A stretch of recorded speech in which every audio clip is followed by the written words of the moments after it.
Let's hit it. Welcome, welcome, welcome. You are listening to Bras, Panties and Sports.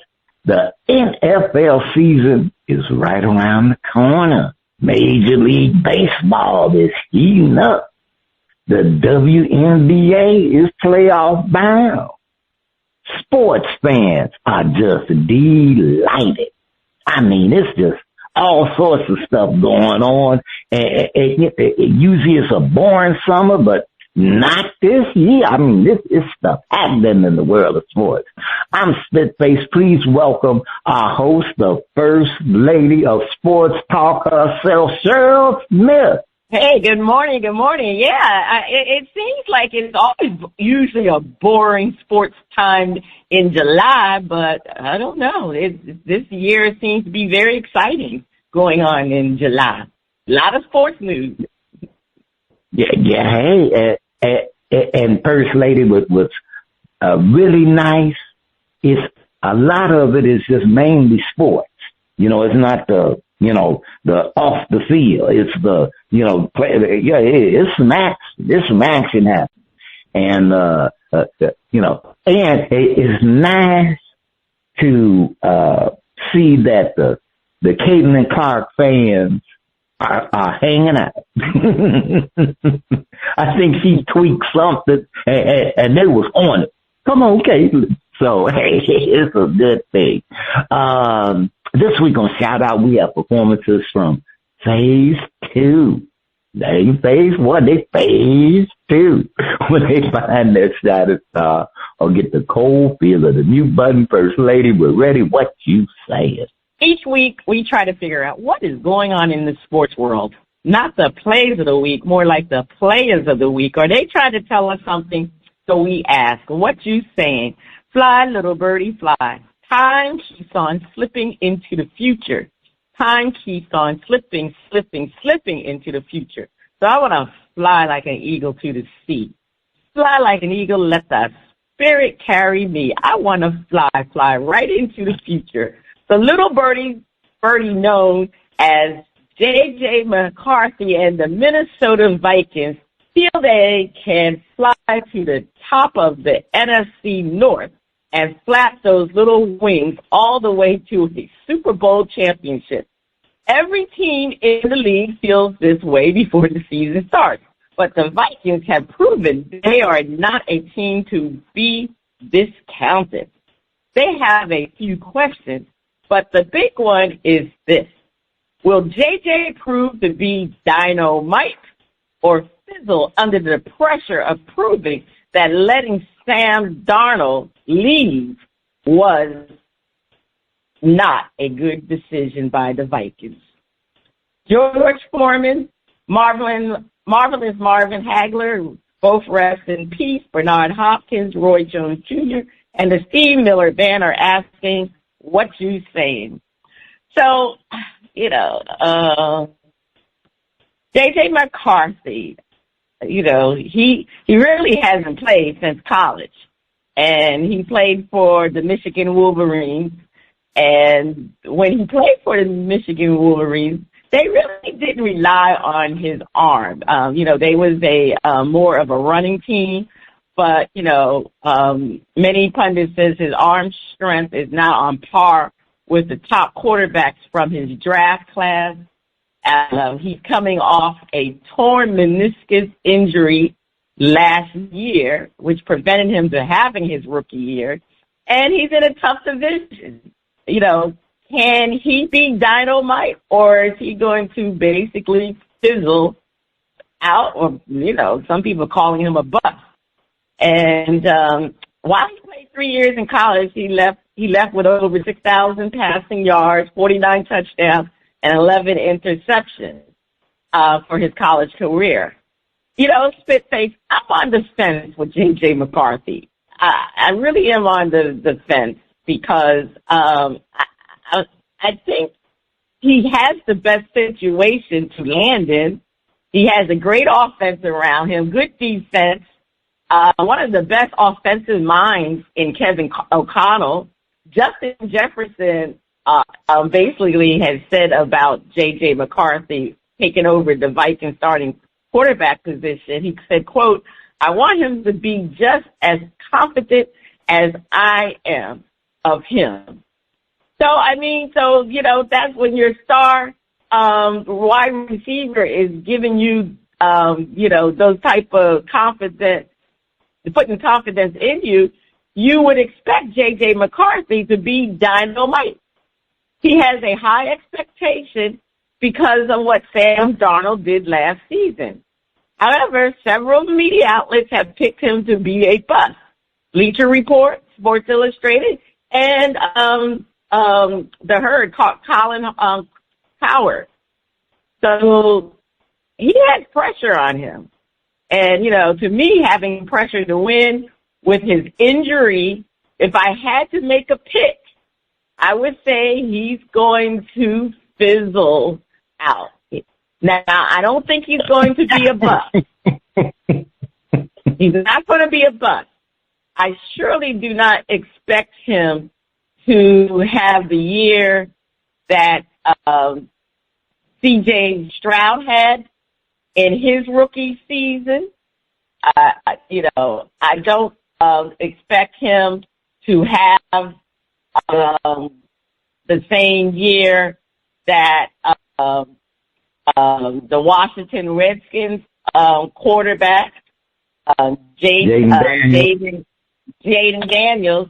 I don't expect him to have the year he had. What I expect him to have is a Bo Nix year. Bo Nix season was not spectacular, but it was good. And the year that Bo Nix had got the Denver Broncos to playoff. And did they win a play? I can't remember if they won a playoff game last year. I think they did. Didn't they beat the Chargers? I believe they did. I can't remember right now, but I thought they did win one game. I may be wrong, but anyway, Bo Nix had a great year, not spectacular. He had a great year, and I believe J.J. McCarthy is going to have a good year. But he's going to fizzle down at the end because of the fact that this is his first season. So you're either going to you got quarterbacks that are busts in their first year, and we can name a few. And then you got quarterbacks that are on the rise, like I said, Jaden Daniels and C.J. Stroud. But remember, C.J. Stroud did not have a great second year. His sophomore year was not great. So we're looking to see what Jaden Daniels' sophomore year is going to be. But this is really J.J. McCarthy's first year as a rookie, even though he wasn't a rookie because he was drafted. He came out in 2024. But I think he's going to get them to the playoffs. And, that's basically what he needs to do. And there's a lot of pressure on him because, Minnesota made a big decision not to re-sign Sam Darnold. I guess they figure why they're going to re-sign Sam Darnold when they had J.J. McCarthy. But again, coming off a knee injury is not the easiest thing to do. If you get, a torn meniscus is not the same as a Achilles tear, like when Aaron Rodgers came off of the tear. He did not look that great. It took him a while to at least get in the swing of things. And like by the end of the season, he never really looked like himself because we all know that he's long in the tooth. But J.J. McCarthy is a young guy, so he can bounce back. But I don't think he's going to be all that confident in the beginning of the season because, when you come with a knee injury, you're always afraid that you're going to have another knee injury. So you're going to be very tentative. And I expect him to be like that. So I think that's where he's going to falter in the beginning of the season. But by the end of the season, I believe he can have that Bo Nix season. So that's it's going to be interesting, but there are a lot of people out there that said he's going to be a bust. So I I don't see that. I really just do not see that. All right, Spitface, what are you saying? First Lady, I'm looking at JJ, and I'm going, JJ gonna be dynamite. That's right. I'm saying it right now. He is going to be dynamite. Now, he will not be C.J. Sprout. He will not be Jaden Daniels. He will be JJ. And JJ only needs to do one thing really well.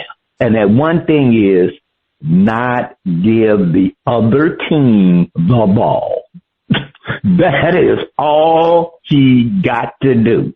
And if he does that, not give the other team the ball, Minnesota will win a lot of games, be in the playoffs competitively.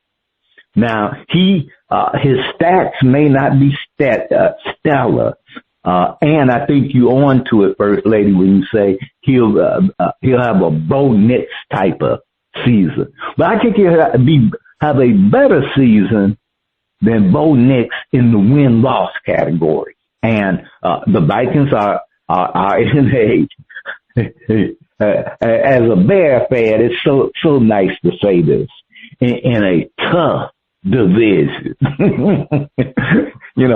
With Green Bay, Detroit, and the Bears, it's going to be some scrapping going on in the division that produced 3 playoff teams last year. And Minnesota did not slip. That did not happen. And the coaches know the deal. And the coaches looked and they said, Sam, we're not going to put big money down that you can replicate your performances, because we see your weaknesses and we see your strengths, and the players do as well. And we wish you well. You did a great job here, but we want to get JJ in, because JJ is dynamite. And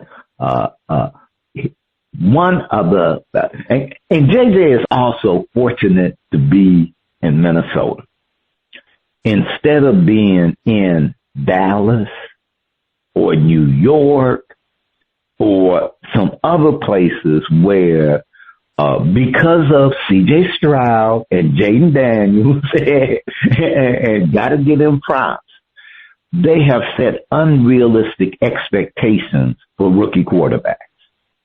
And it already had trended that way anyway, but they just blew the roof off of it.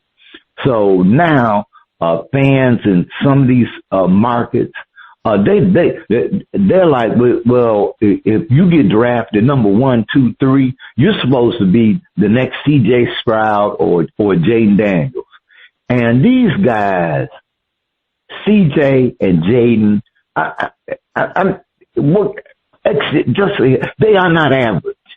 And that's the thing. It's like making it that, well, see, that's the average. No, they just are really exceptional players. And most players, top players, Hall of Fame players, it takes them some time to get there, to get at certain levels. The potential is there, the talent is there, the work ethic is there, and they have to progress, work through it, play games, and they get there, Some sooner than others, but they get there. It's a steady path. And the expectations are just so unwarranted, and that you're already labeled a bust. If you didn't have a stellar first season as a rookie.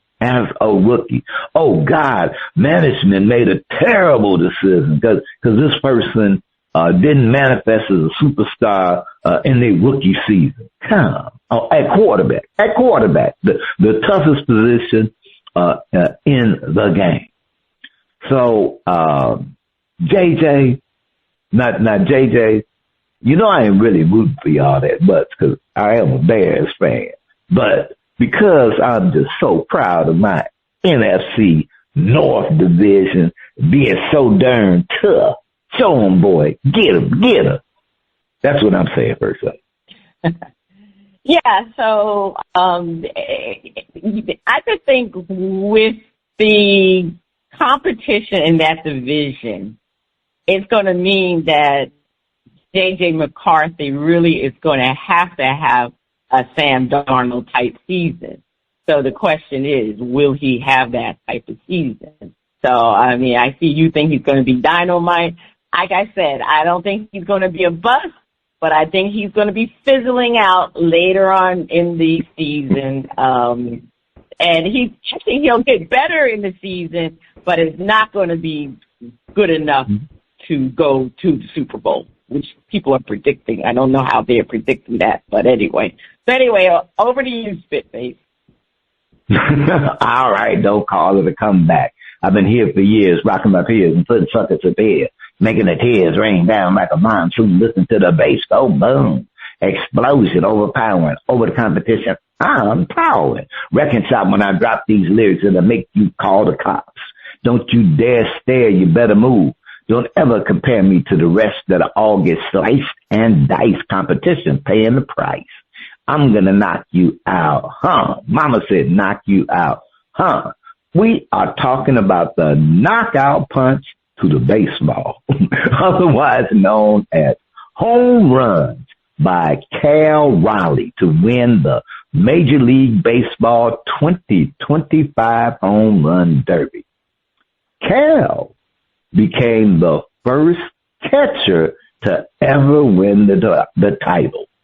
He defeated Junior Caminero with a total of 54 home runs, including 18 in the finals.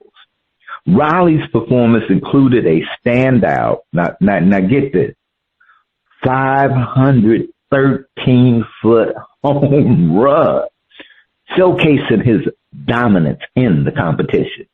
The big jumper very nearly didn't make it out of the first round, finishing tied for fourth with Brent Rooker with 17 homers.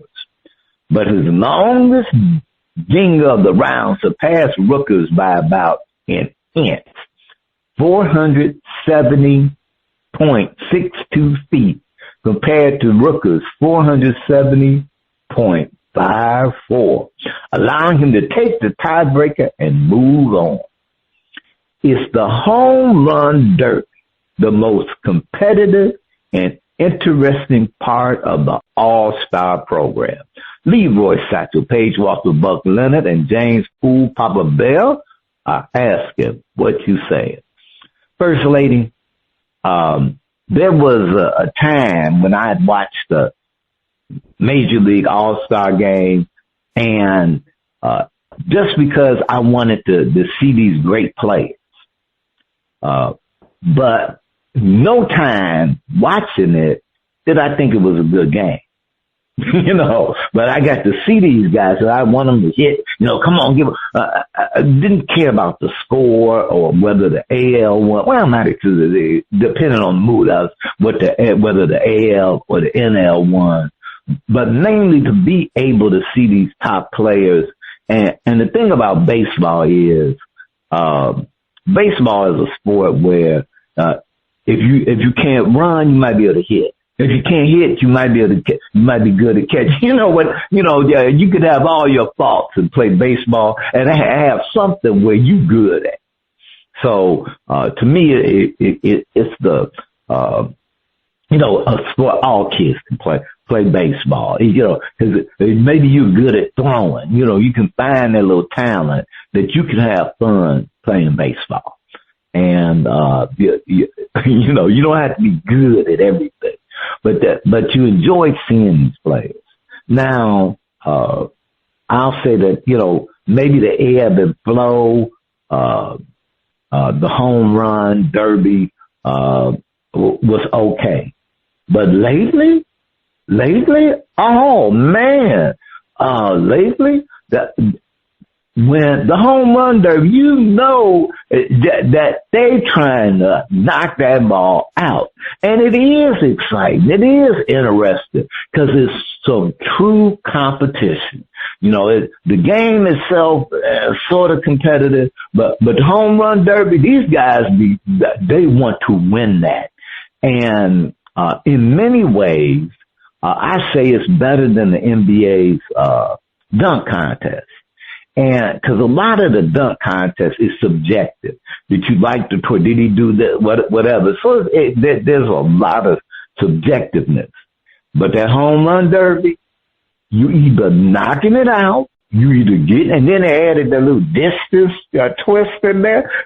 You know, that's just you either doing it or you not, and it can truly get fierce. So. You know, I love it. I love the home run, especially with the players today, because there's some guys that they can smack it, and so I really enjoy it. First Lady, what you saying about that home run derby? Well, it's funny because I actually watched the home run derby for the first time in I want to say years. I didn't catch it from the beginning. I started watching it from the second round when Cal Raleigh was up, and his showing was really spectacular because he had to do it from the second round, and basically for him to get into the third round, he was tied with it might have been two other players. It might have been one or two. I can't remember exactly, but he was tied. So the only reason he got to the third round is because of one of his home run was the longest. And the derby was really fun and competitive, very fun and competitive. And over the years, the derby to me has been the more exciting part of the All-Star weekend. Actually versus the actual game itself. You know, like you said, it's competitive because they really, really want to win that game. Now, obviously, baseball made changes to their All-Star because I think they still have in place if the team that wins, they get the home court advantage in the finals, in the World Series. I believe that's still in play. You know, that's why they right. Whichever league wins gets home field throughout league gets home field throughout the World Series. Yeah. Right. Yeah. So that was supposed to make the game very competitive. And they, it did have an effect, but the game really wasn't as spectacular. But this year's game was spectacular. This year's game, All-Star game, actually, was very competitive because, and it was competitive and exciting because something happened for the first time in this year's All-Star game. The National League had a 6-run lead going into the 7th inning. And in the 7th inning, I think they scored 2 runs the American League scored 2 runs in the 7th, and in the 9th inning, I think they scored 4 runs. So anyway, they tied the game by the 9th inning. So for the first time, they had to implement the home run swing off. Now, I didn't even know they had that feature in the All-Star game. So basically what happened, the All-Star game ended like the home run derby, because that to me was crazy. They had to, I thought they would go to extra innings or not, but no, they don't go to extra innings. They do the home run swing off. So basically what you had to do, they had 3 rounds of each side having people to hit home runs. And the final score was 7-6, but we all know nobody came across the plate because what happened was the Phillies' Kyle Schwarber hit 3 home runs in his 3 swings. The National League would basically out-homer the American League 4-3. And that's what happened. And, because like I said, normally the home run derby is more competitive than the game itself, but this year's game was extremely exciting and extremely competitive because of what happened at the end. I mean, when you talk about that was history made. So you had to say that was exciting. But normally now the All-Star game is a blase, and it's definitely the home run derby, like I said. But this year it was reversed. Both of them were exciting, but the All-Star game was more exciting because of the fact they had to go to that swing off, the home run swing off. That's not a thing, Spitface. All right. Either way, it was a sports fan's treat. First Lady, you have the last word. Please take us to break. Stay tuned. Up next, we have a performance from Phase 2 on Shout Out Part 1.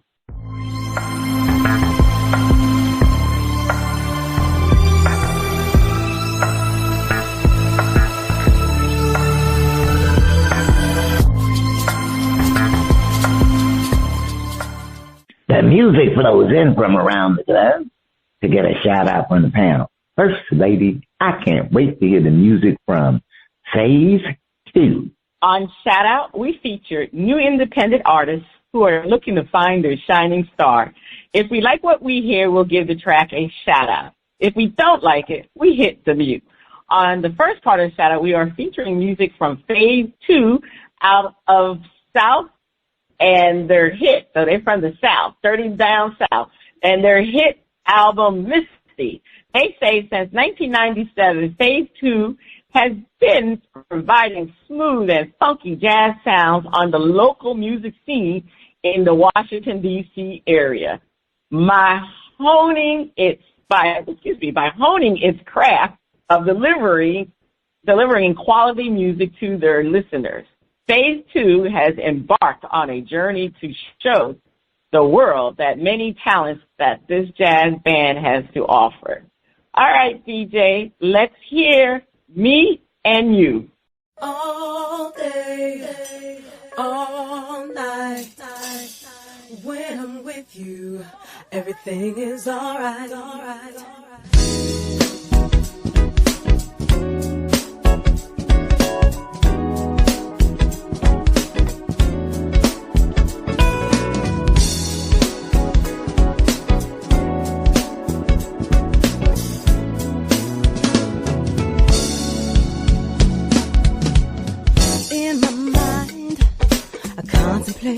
What I'm gonna say to you, hoping that I'll see you again.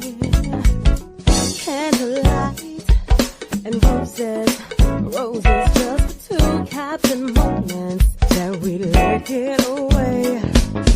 Something's crazy happening. Somebody would steal my heart's racing, telling me we're for real. Now you're hazy. Thinking about the times we shared, anticipation makes me wanna see you again. Just me and you. That's how I wanna be.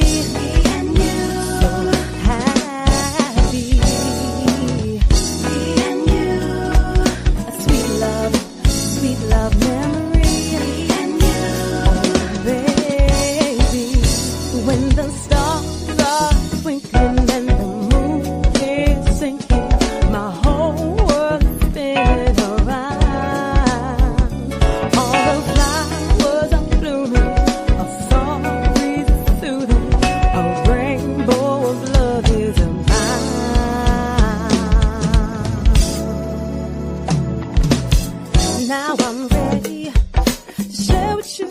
Exactly how I feel, no more waiting.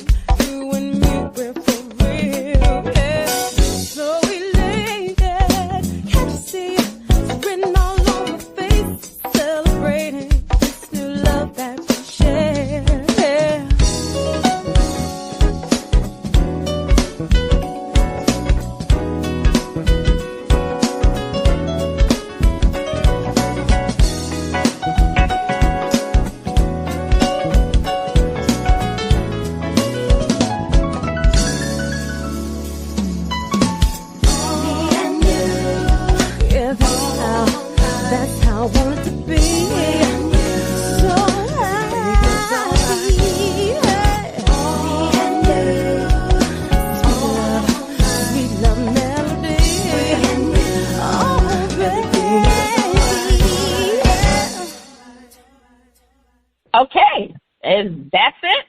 Oh, wow. That was short and sweet. That shut off in a hurry there. I mean, I was liking the song. It could be a little bit longer, again, like I said, it could be a little bit longer. They was in a rush to finish it. But for what I heard, I'm going to shout it out. All right, Spitface, are you shouting it out, or are you going to hit the mute button? I'm not going to take our points because they kept the song short and tight. But it is. I think they trying to go back to the old set, the 78.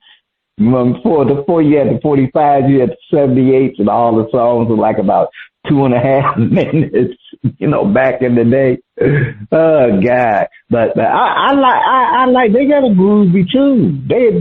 I like Phaze too. At least that track. I'm giving it a shout out. All right. Yeah. So that was Phaze. So on part 2 of Shout It, we'll be featuring another performance by Phaze 2. So we're looking forward to that. Hopefully they'll have a longer track for us so we can really get to know them better. All right. Is that the sound of our favorite underwater friend? Is it time for Flip It?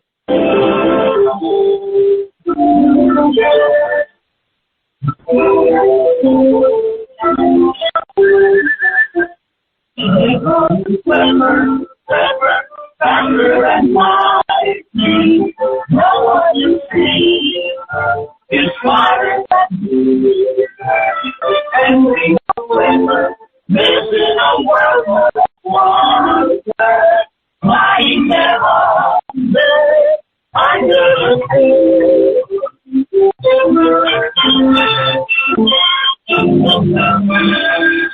All right. It is time for Flip It, while hosts defend a point and then flip the script and defend the opposing views.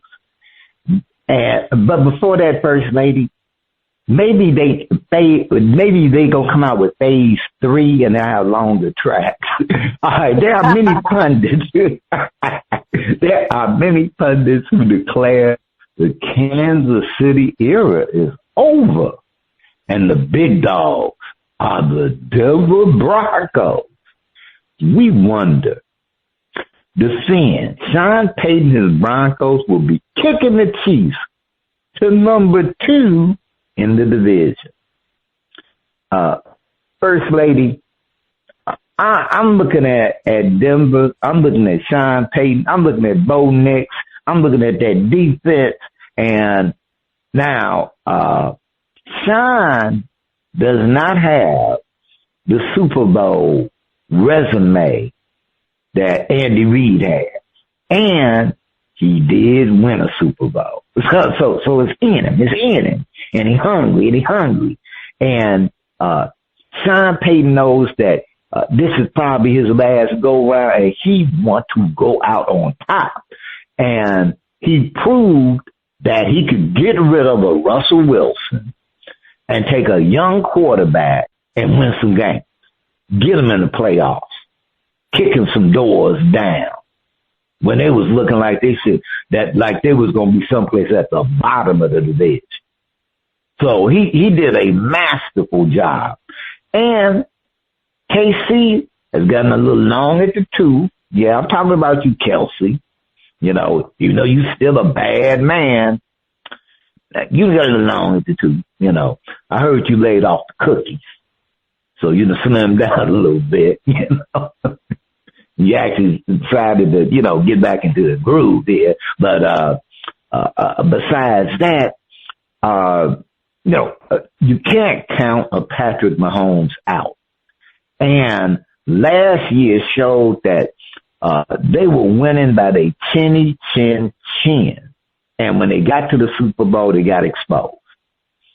Right now, the Chiefs, Super Bowl win or not, are the hunted. And everybody has adjusted. It's not going to be the easy ride I won't say easy ride. It won't be the same ride for the Chiefs in previous seasons. Not this year. Everybody has found an angle, and the Broncos have too. And the Broncos are looking at a Chargers team by my man Harbaugh. That's my buddy. Me and Harbaugh, he was BS by the Bears, but a long time ago, he forgave us for that. But Harbaugh, me and Harbaugh, I like me some Harbaugh. But the Chargers, who will do much better than they did last season, Peyton still got the edge over them. And then there's that other team doing, them guys with the patch. And I will say this season for them, they won't need to wear two patches. They can just stick with the one patch this year. They will be watchable, but they ain't going nowhere. So, while I won't say that the Kansas City era is over, but I do go, the big dogs for the division will be the Denver Broncos. First Lady, please defend. The Broncos will wrest the division from the Chiefs. Well, many pundits have chosen the Broncos to win the division over the Chiefs. And let's face it, the main reason is because the Broncos are ascending and the Chiefs could have a fall because, like you already said, they are long in the tooth. And, furthermore, I just have to look at the Broncos from last year. They're going to continue to have a top-tier defense because they're great in pass rushing. And pass rushing is very good. I mean, the Chiefs got a good pass rush too, but Broncos are good too. It's very disruptive, and it's going to assist them in a lot of games. And Bo Nix, let's look at Bo Nix. Bo Nix last year, he was a confident quarterback, and I expect Bo Nix to have significant improvement. And their offense is going to be a lot better than it was last year, just because Bo Nix is going to be a year better. Now, hey, he could slide, but I don't expect Bo Nix to slide because he still has Sean Payton. Sean Payton is, again, one of the bright offensive minds in the NFL. And I hear what you're saying, Spitface, that, he really wants to win badly. And a lot is on Sean Payton because of the fact that he really turned over that roster in the way he treated Russell Wilson. So, but he knew what he was doing because Bo Nix, again, he did have a spectacular year, but he had a darn good year. And so now they expect Bo Nix to have a spectacular year. And people didn't think Bo Nix was going to be that quarterback because a lot of the pundits at the time said, what is Sean Payton doing? They thought Bo Nix was not a first-round draft pick. They said he was drafted too soon. He should have been in the second round. But Sean Payton saw him and saw something about him, and I guess he really felt that he was the next coming of Drew Brees. So that's the reason why Sean decided to go with Bo Nix. I mean, that's his choice. And, now the Chiefs, they're always going to have Patrick Mahomes. But, for the last two seasons, Patrick Mahomes has been a game manager. He hasn't been that spectacular, that spectacular throwing quarterback that we were used to in his first several years. He was spectacular, but he has become a game manager. And the Chiefs are older, and like I said, on their defense, Jason Kelce, he's a year older, and he actually contemplated retirement in the offseason. So he decided to stick it out for one more year. But again, they're older. Patrick's older. Kelsey's older. And the league in general is more competitive than last season. I mean, because you've got teams that are much better, especially in that division, because in their division, the Western Division, the Raiders are going to be a lot better. They got a new coach. They drafted a top running back. You have the Chargers are going to be better. The Chargers, you expect the Chargers to be better, but there's a lot of pressure on the Chargers because it was time for it's time for Justin Herbert to do better. It's time for him to win a playoff game. I think because they keep getting ousted in the first round of the playoffs. So, so that division really is going to be very, very competitive this year. So it's not going to be any easy wins for the Chiefs. So again, the Chiefs, like you said, Spitface, they won a lot of close games last year. Matter of fact, they won 11 games by one score. And it's highly unlikely that they're going to be successful to repeat this year winning those close games. So, yeah, I see the Broncos as the top in this division just because of the fact that I think the Chiefs have been in this division a long time, but it's time for a new sheriff in town, and that's going to be the Denver Broncos. All right. Okay, First Lady. We know this is flipping, so we're going to flip the script. The demise of the Kansas City Chiefs is very, very premature. First Lady, I'm a team that I don't mind hating. I'll admit it. I don't mind hating. That's those darn Patriots. Them Patriots. They don't even have Tom Brady and Belichick anymore. I still don't like them. All the Super Bowls they won and AFC titles and all of that. Them darn Patriots. And there was a point where, the Patriots are going to slip this year. Brady getting old. Belichick don't know. And then they just go out and win. And then go win a Super Bowl. So I'm like, you folks that are jumping off the Kansas City Chiefs bus, it's a little bit early for all of that. Because they're the kind of team like them Patriots were, who, they don't have to win their division to end up being in the Super Bowl. They don't. And more than likely, it may look like they're not going to win it anymore. So if you're ready to jump the bus right now, then, go on and get on Greyhound. Go down the highway. First Lady, to fear a Super Bowl loss does not mean they lose this division after winning it 8 times since 2016. Well, Spitface, look, I'm not betting against the Chiefs. Like I said, last year I said they were going to win the Super Bowl. I said I wasn't going to bet against them, but they lost. So, yeah, just because you lost the Super Bowl doesn't mean that you can't be favored to win the division again. And I'm going to say, despite the increased competition within the ACF West, I just believe that there is such a, I'm going to say, you have the experience of Patrick Mahomes as the quarterback and Andy Reid as the head coach. The Chiefs' strong part is not their offense.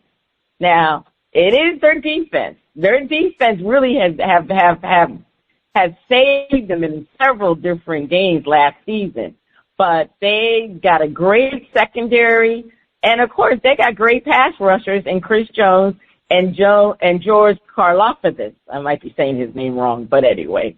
And I just can't, and I still just can't discount their offense because we all know Patrick Mahomes can be spectacular, and he is still one of the top 3 quarterbacks in the league, and he will always prove them to be formidable against anybody when it comes to the offense.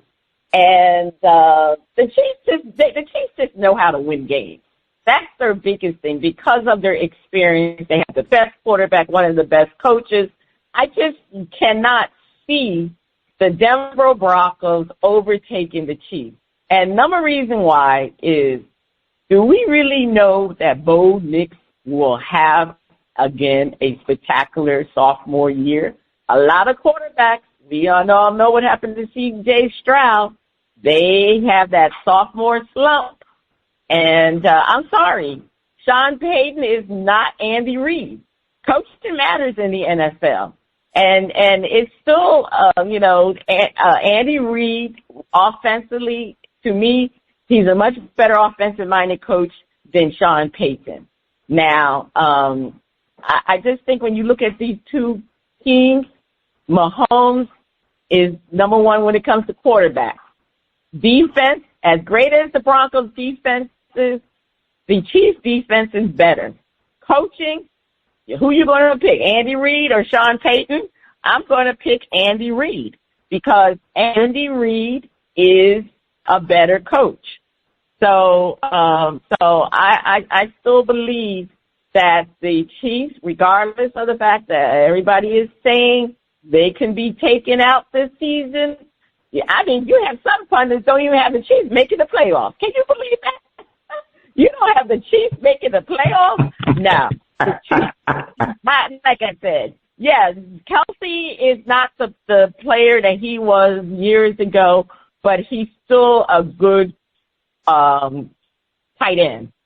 So I'm looking for the Chiefs to repeat, to go back, winning that division. I don't know if they're going to win a Super Bowl or go to the Super Bowl. That I am not going to sit here and say that, but they should definitely win their division, and that's what I'm saying. I just don't see the Broncos winning the division.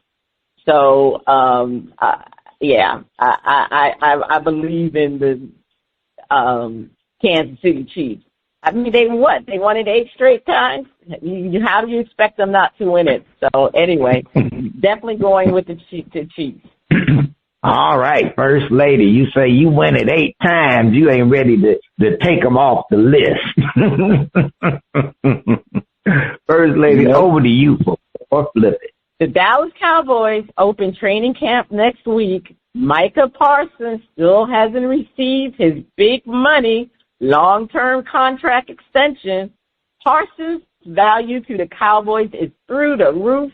The do-it-all pass rusher has generated at least 12 sacks in all 4 seasons he's played, earned 4 Pro Bowls and 2 first-team All-Pro nods, forced 9 fumbles, and generated 256 tackles. He's a matchup nightmare for offenses. Thanks to his ability to move around and to discombobulate plays regardless of the situation. We wonder, given the history of the Cowboys dragging things out with will Micah be signed within the next 2 weeks? Spitface defend. After C.D. Lamb and the Dak Prescott debacles, the Cowboys have learned their lessons. He will be signed. They won't drag it out. First Lady, there is a point where even the Cowboys go, they had this phrase for our dear president, calling him cock up. That he always chickens out.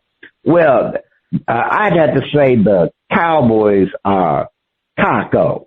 The Cowboys always chicken out and end up giving them the money, but actually always end up giving them more money than if they had just went ahead and did the deal. And I think there's even a point where, you bang your head against the wall enough and you start going, man, my head is hurting. Oh, maybe I need to stop banging it against this wall. The Cowboys have learned it just costs them. And each week that goes by, it's going to cost them more. So, and what they always run the risk of is getting that little bit of animosity with the player. Even though the player's going, well, really, I came out ahead with more money. It's like, well, man, why did you, we could have worked that on out.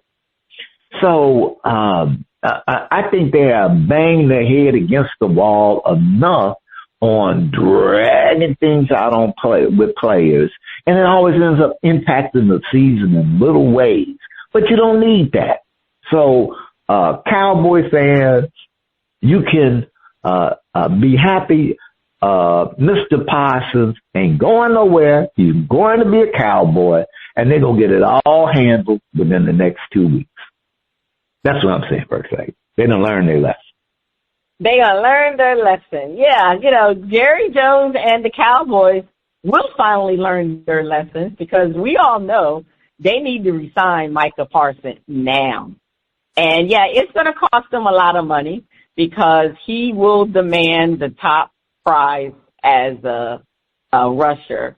So he's gonna get that money. I mean, we all know the money that the Browns pass rusher, I can't remember his name right now, it'll come to me, but anyway, he signed the richest contract to stay with the Cleveland Browns, but we all know Micah Parsons is much younger, so yeah, the Cowboys are going to have to come out their pockets, regardless of why they want to hold off, they need to do it now, because this man deserves it, and you don't want to alienate him. And, we all know they ended up spending significant more money on Dak and CD Lamb because the fact that they can, the fact that they will think about that they will continue to operate in the same manner as they previously did doesn't make any sense. I mean, when are they going to learn? They need to sign their players when if you know you're going to keep the person, then you work a deal out as early as possible. Because they could have signed him a long time ago before the price had gone up. And that's one of the problems that the Cowboys have. They wait too late. They've done it several years now. And why do it? Why wait? Because Myles Garrett. So now you got to match Myles Garrett's contract. That's the player for the Cleveland Browns. You have to match his contract. And that contract, he's making what? He's going to make, it's a record contract, extension, $40 million per year to include $123.5 million in guaranteed money. That's a lot of money. So unfortunately, Micah deserves it. So Cowboys, come on now. Let's get this contract signed, and you better learn from your mistakes because you get burned when you wait too late to sign your players. All right, we're going to flip the script. The Cowboys have waited, and as of this recording, he is unsigned. They are creatures of habit. It will be last minute and cost them more. Spitface defend. Micah will be waiting for his contract unnecessarily. The Cowboys can't help themselves. Yeah, First Lady, I really don't understand. I do not for a team that has that is a prime NFL professional team. Like, these guys are not amateurs. These guys know what they're doing, except when it comes to signing their top players. And by them waiting to this point before training camp, to be in this scenario with their top defender is like, I want to say insanity, but I don't want to insult the people in the asylums because, it's actually just ridiculous. It's ridiculous. If there is some strategy that I'm missing break it down for a brother. Educate me, teach me something. Because is there a fake in a move? Because every time, CD, you will go pay CD. Could have worked it out early. It wasn't like CD was saying, no, let me wait to the last moment to agree to this deal. No, you could have laid out a deal that at that time, before the rest of the off season and everybody else that made deals where he would have had his deal and you would have saved yourself some money and everybody would have been, kumbaya. Dak Prescott, who I think you way overpaid, but either way, you did the same thing with him. And now, I know that I will go to Vegas right now. I'll put $10. That's right, $10 down on that the Cowboys will not have Parsons signed within the next 2 weeks. They can help themselves. It's just like somebody on crack. And I'm not saying that anybody on the Dallas Cowboys is on crack because they got better money. they can get the good stuff, but they will. But first, they cannot help them. I don't understand the First Lady, but he will not have a contract until the last moment. He won't have a contract until the last moment. Well, the Spitface training camp starts July 22nd. That is on Tuesday. Do you realize training camp for the NFL begins July 22nd?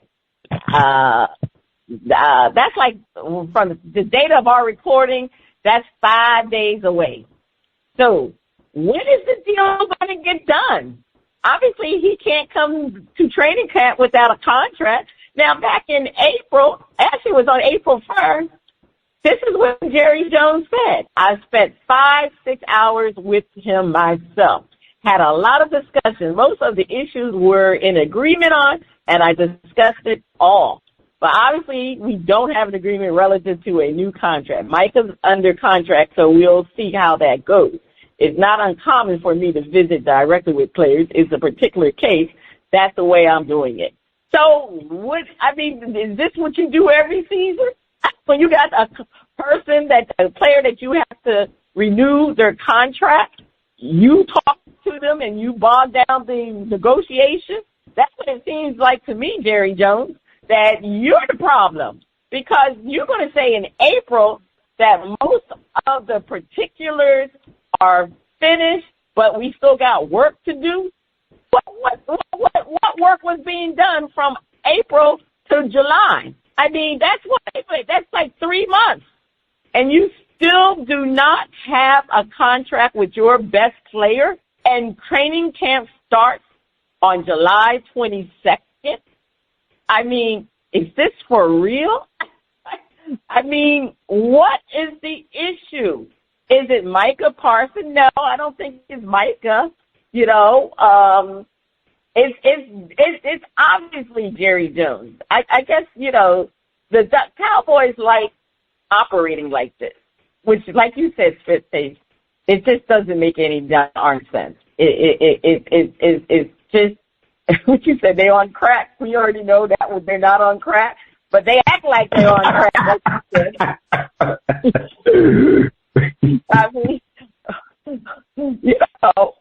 Why isn't Micah Parsons signed to a contract and you're getting ready to go into training camp?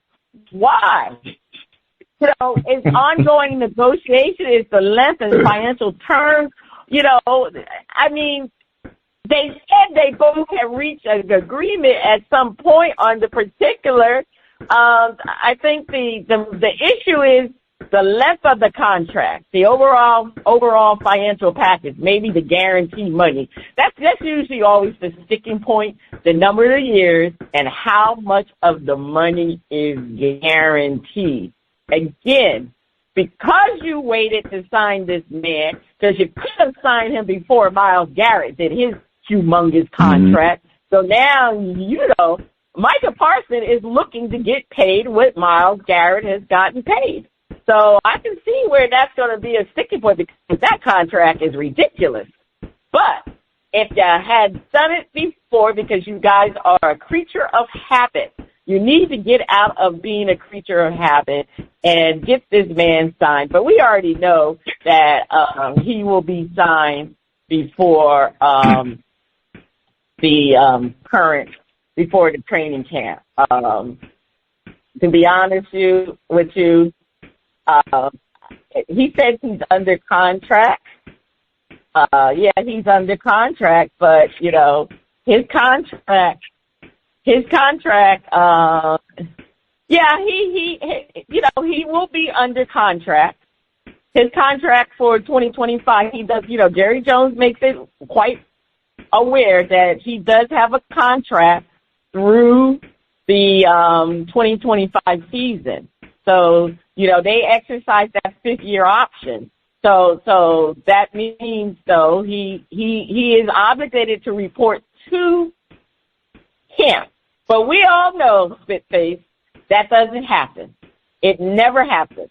When a player is on the last deal of his contract, he's not coming to camp because he's not going to get injured, and then that'll derail his ability to get a new contract. So that's why it's important that he signs the extension before training camp. And you watch. I'm going to tell you this. If they don't sign him, Micah will be sitting out of training camp. He will not report to training camp. Mark my word. All right, over to you. A creature of habit. On the other side of the break, we have another performance from Phase 2 on Shout Out Part 2. Please keep your ears glued to the speakers.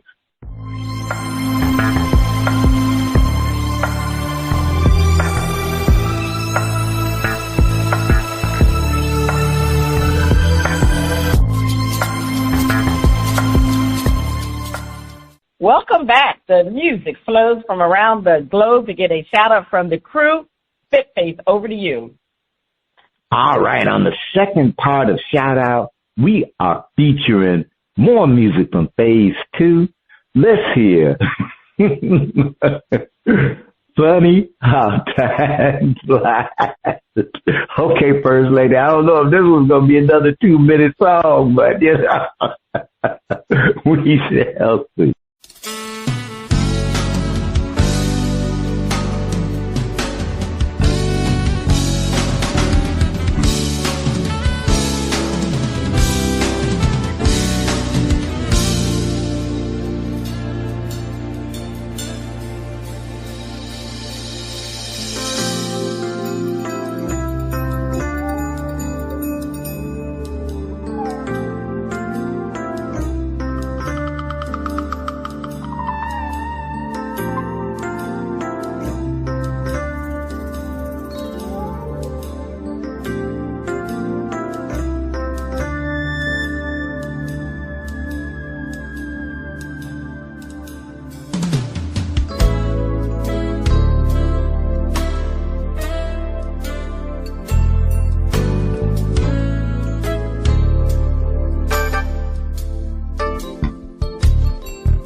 All right, that was Phase 2.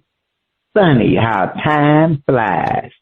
First Lady, I liked the track. It was mellow, well-produced. I'm shouting it out. What's the verdict? Yeah, I'm going to shout it out too. I had expected them to have some vocals, but it was nice though. The saxophone player was excellent. Yeah, very well produced, like you said. And I enjoyed the song. Yes, it was a nice rendition from a musical rendition of Funny How Time Flies. So definitely going to shout it out. Okay, all right. Well, First Lady, this is the end of shout out. You can check out Phase 2 on the Old Grumpy Radio Network. If you would like to be heard or have any comments, please send your emails and tracks to talent@oldgrumpyradio.com. First Lady, over to you. Spitface, what is your top story to watch this week? I think I know what you're going to say. Go ahead. I'm going with my girl Kate. I'm watching her to see if she bounce back from this injury or if she's going to have to be sidelined. Why? Oh, okay. No, I thought I'll go with Micah. Is Micah going to be re-signed to an extension or is he going to be sitting out training camp? That's my top story to watch this week. Even though it's next week, but hey, it's out this week. All right. All right. Check out our current and previous episodes at Bras, Panties and Sports.com. This is Cheryl Smith, the First Lady of Sports Talk, and Spitface. You have been listening to Bras, Panties and Sports. See you next week.